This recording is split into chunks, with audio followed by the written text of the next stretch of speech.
did you guys hear about this whole Amir Khan thing? The The Sitare Zameen Par. Sitare Zameen Par, yeah. yeah.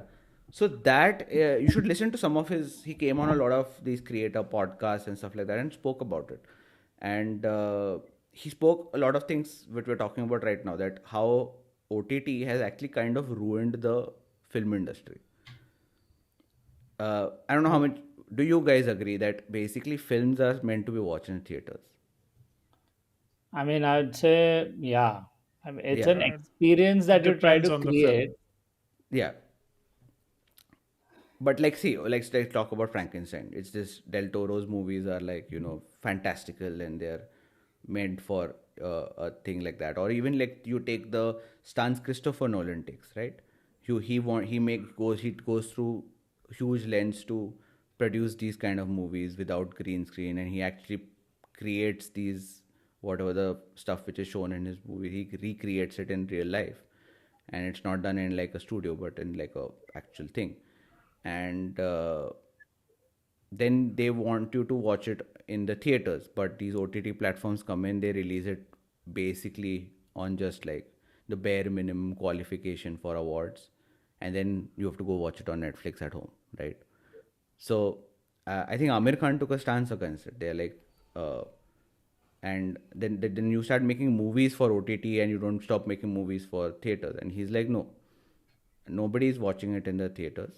Nobody's watching it on OTT. You please come. I'm not going to release it on OTT. You want to watch my movie? You come to the theaters. And it worked because in the first week they had a slow week. But then after that, when people started realizing that we won't get to watch it on OTT, that movie actually picked up, and it did really, really well.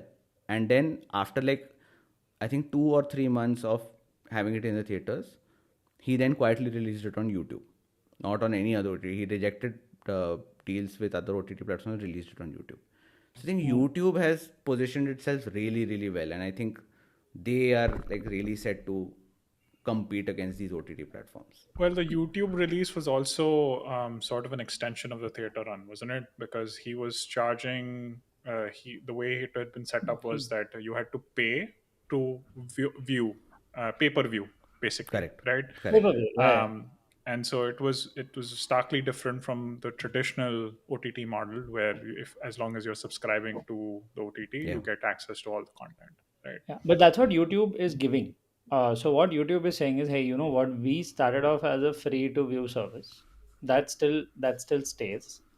What YouTube is actually doing and why it's becoming a compete with OTTs is one, of course, the sort of content it's coming up with, but secondly, YouTube is now become a TV viewing experience, which it wasn't for the longest time in its history. YouTube nowadays is being viewed on TV similar to viewing an OTT, and there's actually data that shows that at least in the US, if not globally, YouTube is 10% or more of TV viewing time every single day.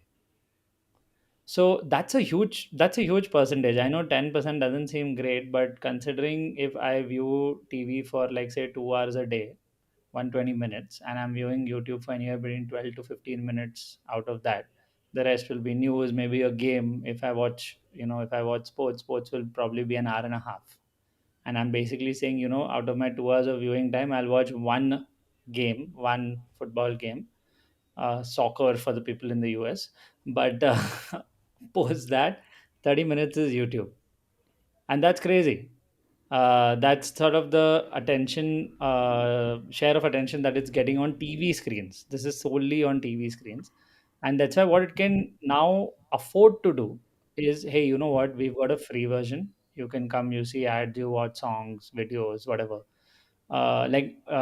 One shift in my own household. If there's a new trailer to be seen nowadays, people will go onto YouTube, switch it on the TV, and view it like a proper episode. And the trailers are also anyway 2-3 minute long, and some of the trailers anyway give away the entire movie, so it's as good as watching the movie. But you get the point, right? That this is what YouTube is capturing. It's capturing TV share of TV, Yeah. which is a very important metric in today's day and age, especially with streaming services becoming so ubiquitous.